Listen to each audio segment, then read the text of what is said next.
Alrighty, a happy Wednesday everybody and welcome to our first session of WineSpot podcast. My name, your host Christian Esser here from Le Petit Bar, Cayman and Wine School 3. Today we have some really amazing and special guests here with me live. Rebecca Leumann from Jacques, Cayman, and all the way 4,000 miles away from Sonoma, California, we do have the winemaker Greg Morthole from Bynum joining us today. And let's go right over, Greg. How are you doing today? How is harvest coming along for you? That's a funny question, Chris, because we actually haven't started harvest yet, which is really unusual for us. It's been a beautiful year, stunningly beautiful year, and it continues to be actually. So we were just at the River West Vineyard where we make this Chardonnay from just an hour ago, and enjoying the vineyard, walking around, getting kind of lay of the land. But we actually haven't started picking yet. We're gonna start picking on Friday, and then into early next week will be the very beginning of it. But it's been great, and it's been a fantastic year. That's amazing. When you think back, how long have you been making wine in Sonoma and in general? Oh, let's see. So I've been here since 1999, about 24 years in Sonoma County. I've been at Rodney Strong for 18 years, and I've been making wine for 16. And then the Bynum wines here for the last 13 years. Oh, that's impressive. When you think about the last vintages, right now, 2023, what do you think it's more similar to some of the past vintages? Because we're all seeing the struggle over the last 5 to 8 years with the fires, with drought. And it seems to be a little bit more of a cooler and later harvest this year. Yes, it's much cooler this year. So the degree days, when we look at how much heat summation that you get every year, you just add how many degrees of heat you get every day, and so you add that up, and it does have to. There's a math equation to it. Anything over 50 degrees, the grapes are productive, they're ripening. There's different ways of looking at it. Anything over 95 degrees, it can be too hot to ripen. The plant's kind of close up a little bit. But with that summation of degree days, anyway, this particular vintage in 2023 is at a very low, long, slow, mellow incline, which is just interestingly different. Probably the closest thing to it would be 2010. Was my first vintage making Bynum wines, and the coolest vintage that I'd seen until this vintage. And I'll tell you, I've had some 2010s in the last 6 months, and they're delicious. So one thing you can get out of a cool vintage is just balance in the wines, a lot higher acid balance, and just a lot of freshness that just lasts in those wines. So it's something to look for. And the 2023s, I think, are on that track. Awesome. Tell us something about Bynum Winery, please. Who is Bynum, and how did it all started? Bynum was my friend from an older generation. He passed away at the age of 92 in 2017, but he was born in 1925. He ended up making a little bit of homemade wine when he was 25 years old. Early in his life, he was a newspaper reporter, and he worked for the San Francisco Chronicle. He did that for many years. Then eventually, when he was 40 years old, he started making wine for himself, Bynum as his brand. And that he was doing that out of what we call the East Bay. That'd be over by Oakland and Berkeley. He actually had a little warehouse, a little plumbing warehouse that he turned into a winery in this place called Albany. And so he was making jug wine back then, just buying fruit from here and there and everywhere. But then eventually he came to be one of the most prominent people in the Russian River Valley, really, and a pioneer in planting Pinot Noir and Chardonnay in the Russian River Valley. 1965, he started his winery. In 1973, he was making the the very first single vineyard Russian River Pinot from Joe Roccoli's fruit on West Side Road up in the northern part of the Russian River here in Sonoma County.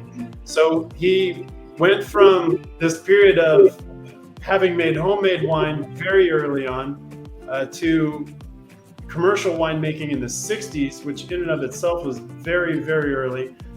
Mid 60s, there were only several hundred acres of Chardonnay in the whole of California. So if that tells you anything. And then through the 70s and this growth period in the industry where apples and apple orchards were kind of going by the wayside and going towards grapes. And he was there for all of that. And in the most hallowed ground in the Russian River up on West Side Road, which is where we have our River West vineyard. So, he saw all of that through the 80s. And then he met Tom Klein, who owned the Rodney Strong and the Klein family, who owned Rodney Strong in the 2000s. So he met him at a wine fair, and Davis told him that he might, he was getting in his 80s by then. He told him he might want to sell his brand one day, and Tom said, well, give him a call. And so a couple of years later, he did, and we bought Davis Bynum in 2007. Awesome. So also with us here today is Rebecca Leumann from Jacques Scott. And Rebecca, she has her WECT diploma since the last, how many years now? I finished in 2019. 2019? Yeah. And we are tasting the Davis Bynum Sauvignon Blanc. Would you mind walking us through your tasting note? How you? Absolutely. So this is a beautiful Sauvignon Blanc. It's quite uncharacteristically Sonoma. It has almost a New Zealand Sauvignon smell, don't you think? You get those grapefruit notes to it, that nice freshness to it. But lots of fruit, very vibrant wine. And then on the palate too, you get all those same notes, very refreshing. This would be ideal pair, I think, with any seafood, any chicken, but to have it on its own on a hot day in a porch, that would be delicious as well. I think there's really this really ripe peach and some of these gooseberries, but it's really these tropical notes in here. Greg, what can you tell us about the Sauvignon Blanc from your perspective? Yeah, thank you for your notes. I appreciate that, Rebecca and Chris. It's fun to make a Sauv Blanc. We're focused on Pinot Noir and Chardonnay, but with Sauvignon Blanc, of course, we've got a little white aromatic variety, and it's a lot of fun to make. We don't do a whole lot of it, a couple hundred cases. We ferment it. I like to ferment it in a little bit of acacia. So that came across my radar a few years ago. Acacia is not oak. It's a whole different tree, a different wood. So there's no oaky tones. There is a little bit of old French oak in the wine. It's about 20% old seasoned French oak that's already been used to make Chardonnay for a few years. So it doesn't lend oaky tones per se, but you just get air into the wine and it just adds to the body. But about 40% of it is acacia, and 20% of that was new. And it just kind of lifts the citrus tones. It lifts a bit of that citrus, there's a little bit of a pithiness to it, a little lime, and I get a variety of other flavors too. It's just a really nice herbal background, a little bit of tropical.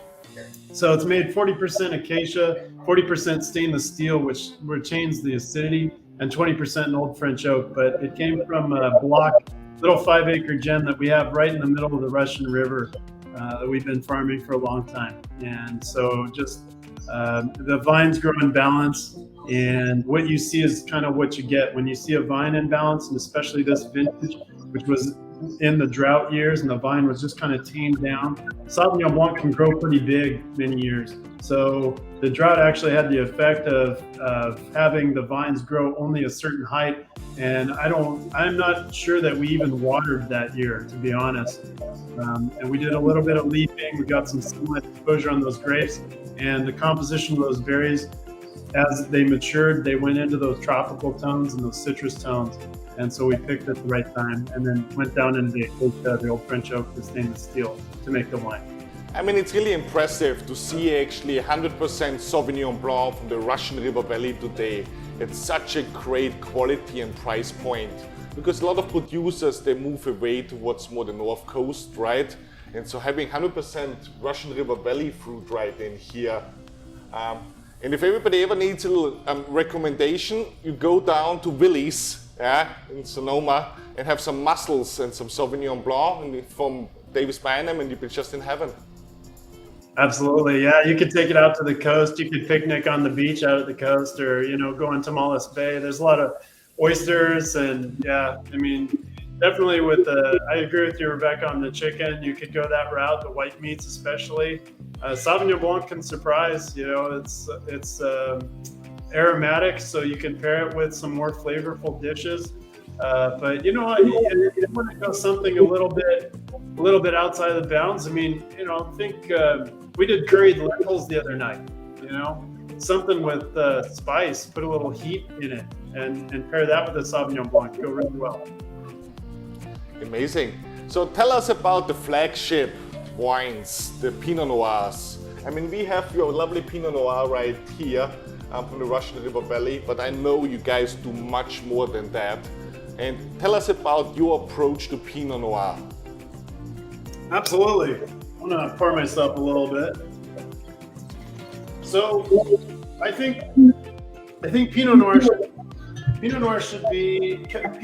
can be made into a variety of styles, and it's arguably my favorite wine. I say that because I like all wines. I like many wines. I enjoy the diversity that exists in wine. However, Pinot Noir seems to show, I think, the greatest diversity and be the most food-friendly wine that I know. And that is truly one thing I enjoy about it. I'll open a Pinot Noir with darn near anything. But stylistically, I think what I enjoy in Pinot Noir is just the beauty of the grape, and to make something that shows a lot of sophistication. And to that end, what I mean is picking at the right time and making sure that Pinot isn't super rich, making sure that you pick early enough to where the acids are still high, and so those fruit tones kind of span from red sometimes into the darker fruit tones, but has, Pinot that has a lot of freshness, and sometimes those aromatics go into floral tones. They can be kind of vinous. The fruit tones can show a little purple in that way, a little blueberry sometimes, depending on the vineyards. The cooler climates in the Russian River have more berry fruit tone, that being raspberry, cranberry, blueberry, those types of things. And this Pinot Noir has about 1/3 of the wine is coming from those cooler sites down in what's called the Green Valley of the Russian River. It's a nested appellation within the Russian River, but to the southwest, closer to the coast. And then about 2/3 of the wine is coming from the warmer center part of the Russian River that lends more body and richness to the wine. So they marry up really well. The fruit tones from the center part also are a little riper, a little richer. They're more plummy.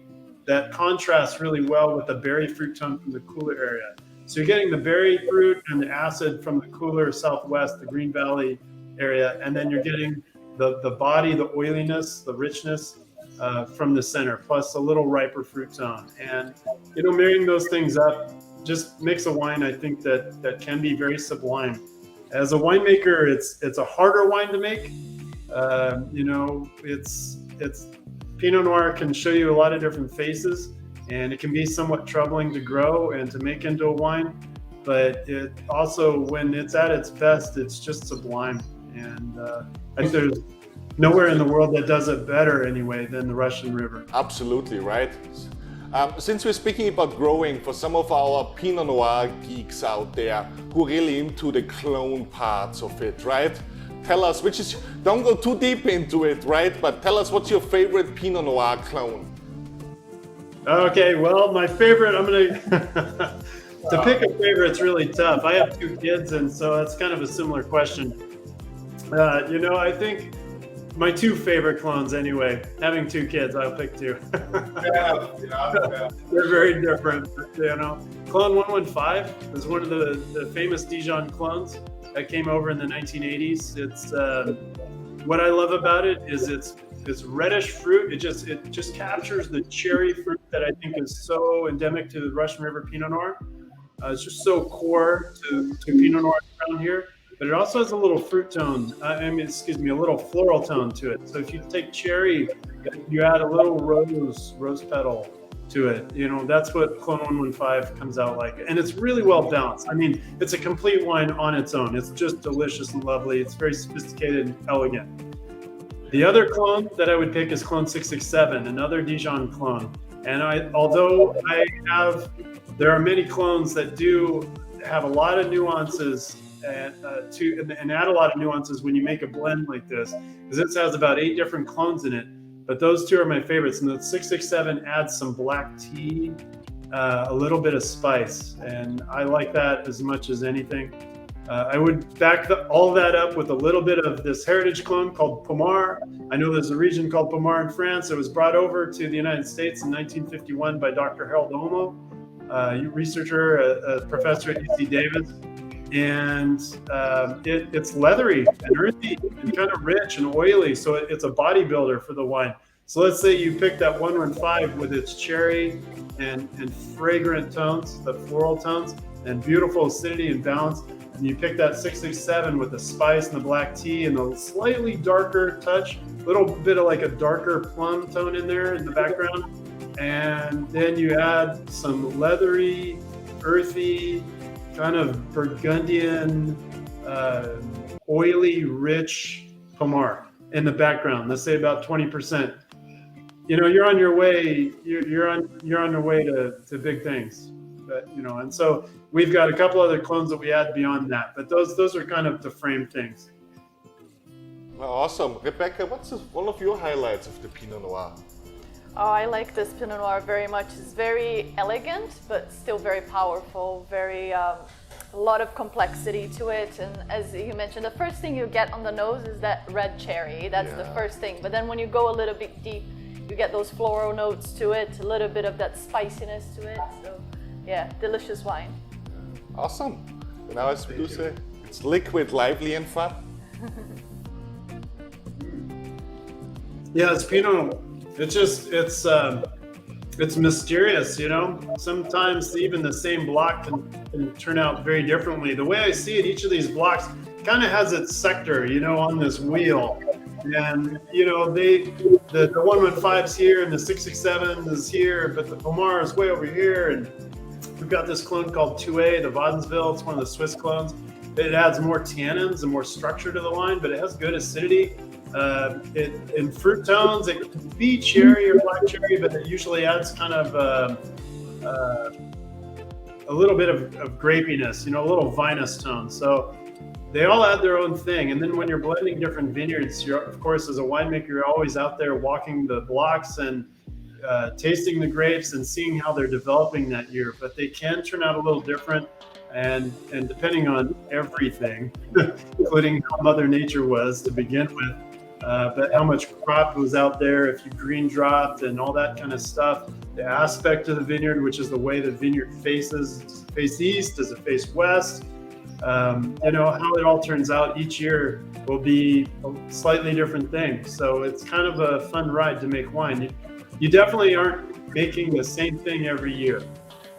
It's a big part of the fun. But yeah, I enjoy that Pinot Noir. Seems to be right at the hub. It's an old variety, and it just touches on so many different aspects of wine. And it's so fruit friendly. It's my favorite. I mean, you have such a great climate in the Russian River Valley. So let me ask you a couple of questions when it comes to winemaking. So you get the grapes at the winery, and I suppose you're a couple of weeks away. What approach do you take towards cap management? You know, punching down, pumping over, how many times you do it? Yeah, it's a great question. Actually, that has a lot to do with it. My personal philosophy is 90% of it's out in the vineyard. So what we're going into is the 10% that is the winemaking side. Maybe I'm being a little, you know, maybe the influence on the winemaker is a little more, but honestly, having those great sites and picking when you pick is really key. What you do at the winery and during that period of fermentation is the back end of all that work that you did out in the vineyards. And at the end of fermentation, you know, you're going to put this wine down in the barrel for 14 months, as this one was, and that's just aging. You either made a phenomenal wine or a good wine, or a mediocre wine. You've already made it at that point. It's not going to change its path at that point. You're going to marry it up with like really a great set of barrels, or, you know, depending on how quality the wine was. In terms of cap management, to your question, Chris, it's pertinent to how much extraction you're going to get, right? And so if you're doing pump overs, like in stainless steel tank, where you're drawing juice from the bottom and you're pumping it back over the top, sprinkling it over the top, maybe opening up a valve at the top to draw in a little bit of air into the fermenting juice as it pumps over, just to give the yeast a little bit of air and to give the wine a little bit of air, the must a little bit of air. That's something that we do. So that's called a venturi. We'll open that up at the top. We will pump over. I usually choose to pump over about twice a day. In later years, last like about 4 or 5 years, I've chosen to lower the duration of the pump overs down to just, they're lower. They're probably about 20 or 30% less time. So there's a little bit, the pump overs are still happening, but for less amount of time.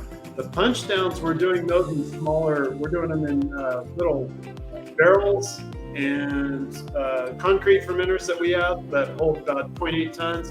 So we actually go in there with a big potato masher looking thing and punch the cap down. That is a different process. You're doing a similar thing in that you're wetting the cap and you're extracting, but it's much more physical. You're pushing that cap down into the wine. And so the idea here philosophically is to do it to a minimal extent. So extraction is going to happen over the course of 8 or 10 or 12 days. And the fact that you're hitting those skins is kind of exacerbating the extraction. So what I don't want to do is do that too much. And so we've done it twice a day, and we've been doing that for years now. But you know, just enough to get the whole cap down under the submerged, and then to allow it to come back up. Not to keep doing it, you know, for 5 minutes or something like that. It's just really, you're doing it for about 1 or 2 minutes, maybe at the most, just to get the whole thing down. And when you make wines like that, they tend to show a lot of balance. You're not going to over extract those tannins, because we're already picking early, so they already have a really good amount of acidity. When you're just doing cap management by punching a few times, the tannins are in balance with the acids, and then that just plays out well in your palate. Where can we come and visit you? Absolutely, please do. Yeah, we're up on Old Redwood Highway, just south of Healdsburg. Mailing address is in Healdsburg, but with a physical winery, we're in between Healdsburg and Winter. But yeah, we'd love to have you or any of your guests come out to the winery. You can do a flight of Davis Bynum wines down on our terrace. The backdrop to the terrace is these redwood planks that used to be these old redwood tanks that we had here. We took them down when they got too old to make wine in. We planed them down and made that the backdrop. But yeah, you can make a reservation, come out here, and for a little fee, you know, just so we can clean the glasses and whatnot, you can taste the lineup of Davis Bynum wines and what we do out here, all these single vineyard wines in Russia. I highly recommend it for everybody to go there. It's been such a great experience. No, we have to go, Rebecca, together. Absolutely. Do you have any other questions for Greg, Rebecca? I do actually. How about like your most challenging harvest? Can you talk us about that and how you manage to still make wine at the end of the day? Yeah, let's see. I could touch on a few different wines. One was Sauvignon Blanc from a couple of years ago, where we actually had an issue out in the vineyard. So we went through and dropped fruit once, and it was a fungal issue, and it kind of started to grow out again. So we went through and we dropped fruit a second time, and then we were watching it. And the third time we went through, we dropped fruit, we picked the very next day. But I'll tell you what, it made one of my favorite Sauvignon Blancs ever. So it just kind of goes to show, with adversity, you can really use that as a launching pad.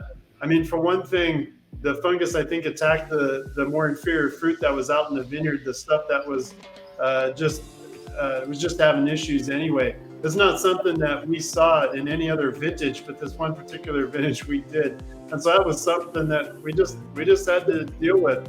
A lot of learning over the years, you know, whether you've done too much of one thing or not enough of something. And, you know, you make wine once a year, really. Well, you make from a bunch of different vineyards, but you take a lot of notes and you make wine all that vintage without doing any major drastic changes throughout that vintage, most likely.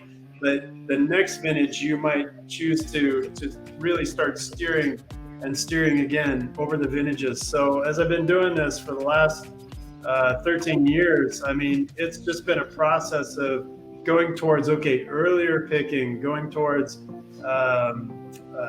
you know, leaving a little brighter fruit tones, a little more balance in the wines, like leafing through the Sauvignon Blanc, leafing through the Chardonnay, like tunneling, what's called, in the middle, so the sunlight can actually get through that canopy and touch those berries, and it turns them golden, actually. The flavors change in the berries when you do that.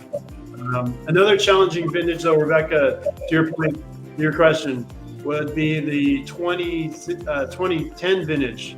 Was very cool. Now, a vintage like that, some growers chose to leaf a lot at a certain point. It was so cool. They were worried about fungal problems. We hadn't actually had them yet, but they were worried about some fungal problems, you know, mold and whatnot, botrytis growing in the vineyards. And so they started leafing in late June and early August. Well, the problem was, and we did this sparingly. So we were one of the wineries that didn't choose to leaf so heavily. We did on a minimal scale, but some of the neighbor growers did that much heavier. And there was, at that point, it made sense too. It was just philosophically, maybe that was something that they felt, it was a bet, right? And they felt that would pay off. Well, what happened was Mother Nature came out with full sun third week of August, and a lot of producers lost crop that just raisined up, it burned up, and it fell off. And so what we pulled in was some of my favorite wines that we've ever made from 2010, but it was adversity. And the problem with that vintage was there was a second heat wave that was a little more brutal in about second or third week of September. And by the time that came through and we were still hanging crop out there to ripen it, as it was a cool vintage, we needed to choose to pick. And so at that point, then we were out in the vineyards, and the problem was, okay, we got a big heat wave coming. We're not going to pick all this fruit. So what do you want to pick? What do you want to focus on before this big heat wave really takes things to an area that you didn't really want it to go? Beautiful vintage. And like I say, we went out there and picked like all these Dijon clones, the smaller clustered clones earlier, and then chose to leave the bigger clustered, the Pomar and the Wadenswil and the Mariafeld, the Swiss clones that are bigger clustered. I chose to leave those out there and let them hang because they can handle it a little better. And then when we came back for them, yeah, they were pretty ripe, beyond where I wanted. And then we knew that would happen. But that was a challenge for that harvest. And like I say, I mean, I still use some of those blocks in our blend for the Davis Bynum blend. And that was some of my favorite wines ever. So, you know, Mother Nature, you can never predict what she's going to do. And that's probably some of the most challenging things. Awesome. Excellent. Well, anybody who is in the area of Healdsburg, or as the locals call it, Beverly Hillsburg, 10-20 minutes, depends how fast or slow you drive, you know, go and make a visit to Rodney Strong and Davis Bynum and meet our amazing winemaker, Greg Morthole, at Davis Bynum. Thanks so much for taking your time, guys. You know, thanks very much to Rodney Strong and Davis Bynum. Thank you, Greg, for walking us through the wines. We really appreciate it. And I think we really love them around here, don't we? Absolutely. Yeah. Yes. Yeah. Thank you very much, Greg. Thank you very much, guys. Yeah, we'd love to see any of you out here. Yeah, we are sustainably farmed and family owned. I mean, we'd love to have you out here at our tasting room and taste what we do. And you really feel that when you go to the winery and you go for a visit. It's so homey there, it's so cozy. Everyone is so friendly. It's just unbelievable. Thank you so much to all of you. That's absolutely my pleasure. And don't forget, guys, we keep it liquid, lively, and most importantly, fun.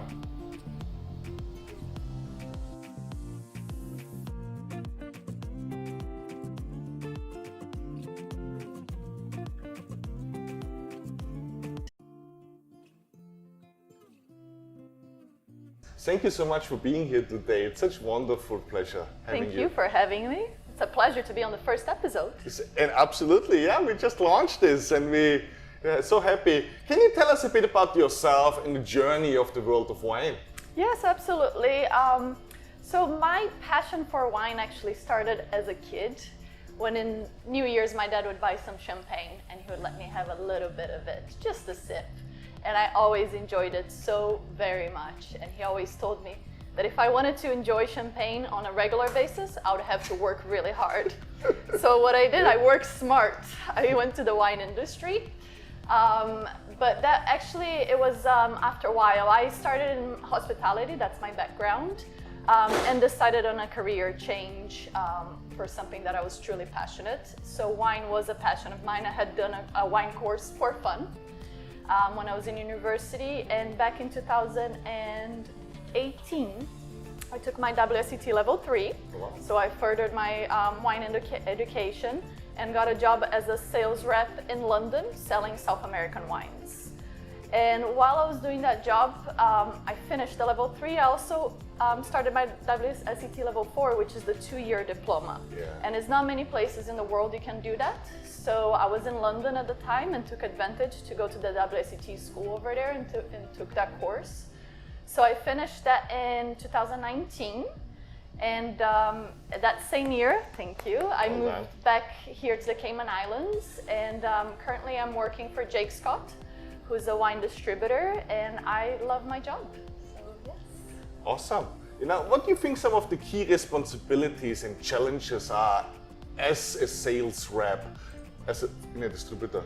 So key responsibilities, we are really brand ambassadors for all the wines we represent. We are here to pass all that knowledge that we get from the winemaker or winery owner or producer to the customers. So we're that link, and we want to make sure the wines are portrayed very well in the market. Of course, selling is a big part of it, but it's mainly to be brand ambassadors for all the wines we represent on island. Some of the challenges, I think, is the wine world is very competitive. There are thousands and thousands and thousands of producers, the same wine from the same region, same variety. So it's getting the customer to realize why they should buy our wine over the competitor's wine. And it's very different on the spirits. The spirits, like, people are very set. If they want a certain rum or a certain vodka, they are set. But the wine is very different. So there is that competition out there. What are some of the key considerations you take in when you actually select wines for the portfolio? So there are many aspects. We usually do those decisions as a team. Quality, of course, is a main one. Usually we get samples sent to us, or someone will come down and taste the wines with us. Quality is non-negotiable. If the quality is not there, we're not interested. Second of all is a gap in our portfolio. So if there's a certain price range for a certain wine that we don't have, that we might need, we need to look at that. Or on the other hand, maybe the wine is fantastic, but we have three other wines at the same similar price range, similar style. So we need to consider all of that. And then also how to have a great portfolio that we are proud of. So that's something. Anything exciting coming into the portfolio for our next high season? We always have. We recently just added quite a few different wines. Dave's Bynum being one of them. Yeah. That's only been with us for a few months now. But there's always different things, and every month or so we have different wines. I mean, Davis Bynum has been already a success story for you, I suppose, after the last few months, because you have already a few by the glass placements, I've seen. Yes, right? absolutely. So it's such a great juice, such good wine. Yeah, it's one of those wines too that was very easy. You just take and taste it with people, and people just fall in love with them. Yeah. So it's an easy one.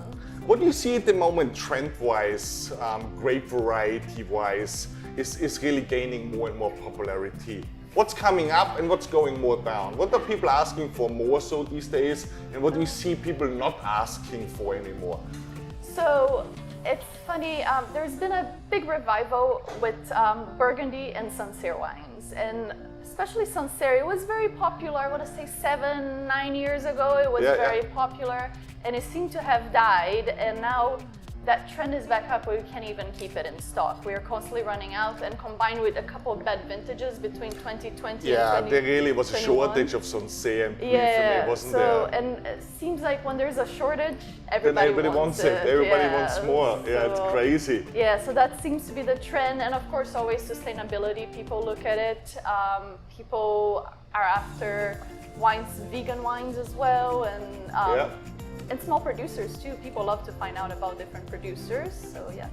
Rebecca, what can you tell people who want to get into the distribution business? What is the role of a sales rep?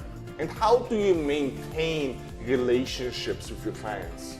So relationships is the main part of the job. So in order for us to sell, we got to build that relationship, that trust. People need to know that the wine I'm recommending is actually good, because in all reality, we're not able to pop a bottle every time to taste the wine. So they gotta trust my recommendations. So that's the number one part of the job, is building that relationship, being attentive to the details, being there when people need a suggestion for a new wine, or trying to think of changing their wine list, or when there's something out of stock, and being proactive and not waiting until that becomes an issue to then deal with it. So these are the main things.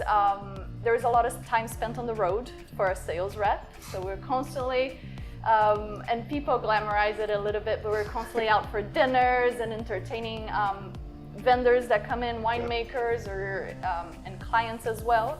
And it is wonderful, but when you're doing this day in, day out, it can be quite a lot. But lots of wine drinking, don't forget that as a key part. There's no dry January or anything like that in the job. But yeah, that's mainly the job. We need to know the truth too. What really upsets you in your job? What is, a scenario where you're like, that really upset you? I'll tell you one of my scenarios first, is, when somebody comes to Le Petit Bar and they order the whole menu and they finish the full plate, they finish everything, but then it's like, oh, we wish we would have gotten it, 10 minutes quicker, But, yes. there's always a comment to be made. Yeah, absolutely. It's hard to please everybody. That's what the hospitality industry is, very difficult. For me, I think we are all about building that relationship and helping each other out. For me, it's very difficult when people are trying to take advantage and get the most out of us, because what we try to build is a partnership where the customer makes money and we make money, and everybody's happy at the end of the day. And I think sometimes your customers, which I'm technically one of your customers, we actually make more money than you do, because as a distributor the margins are much smaller in comparison towards a restaurant or bar margin. So I definitely can see that. How important do you think sustainability and eco-friendly packaging wine is for you in general and for the customer?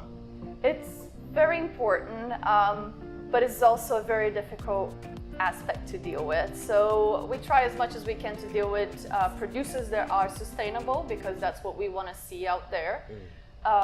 Sometimes in reality that's not always possible, because that costs more for the producer, hence costs more for the wine, and we need to have also entry-level wines. But also on another side, the shipping everything to an island is very difficult. It's easier if you're living in Napa and Sonoma to go get the wine from your producer there, but we gotta put everything in a container and bring it to this island. So we try as much as we can to look on that side, but it is a difficult industry. What's your most memorable wine experience?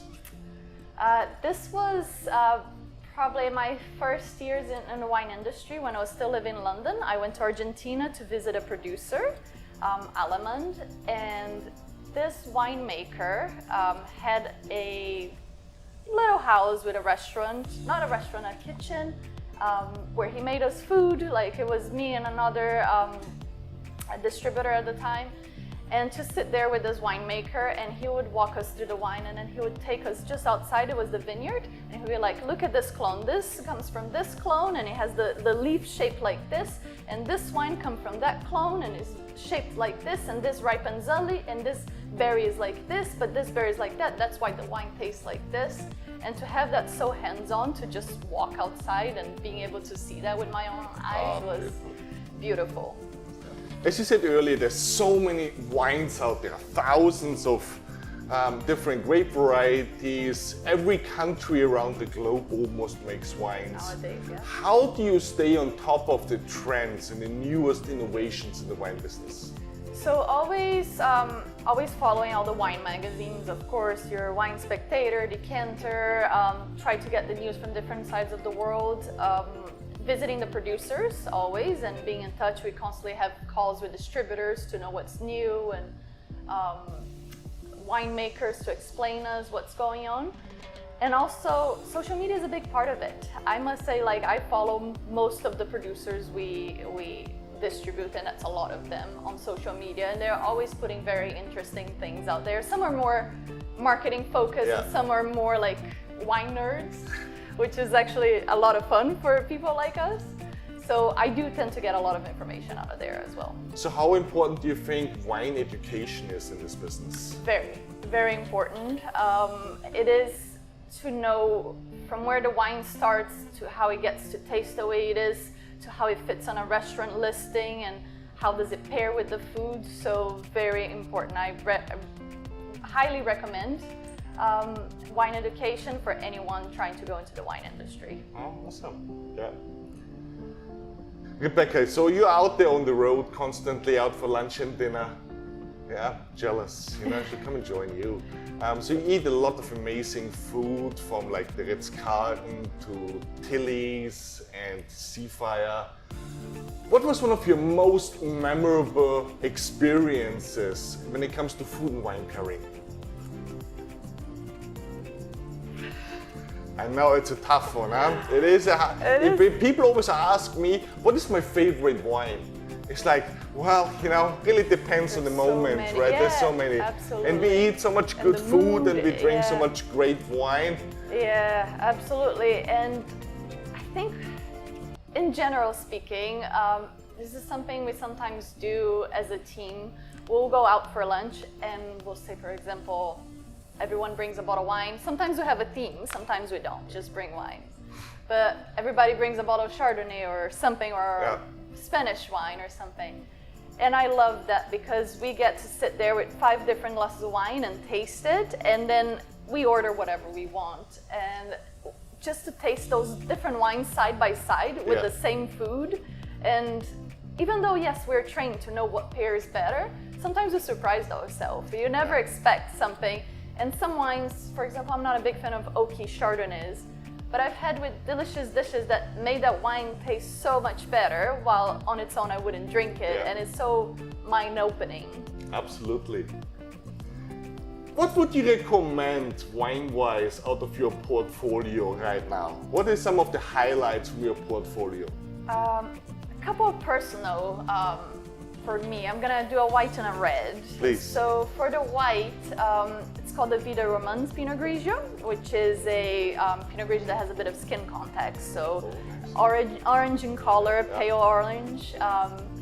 So beautiful wine, a lot of complexity to it. Has those ripe apricot notes, a little bit of almond to it. Very beautiful wine, still the acidity. They let the fruit hang for quite a while, actually, so they're quite ripe, the Pinot Grigio.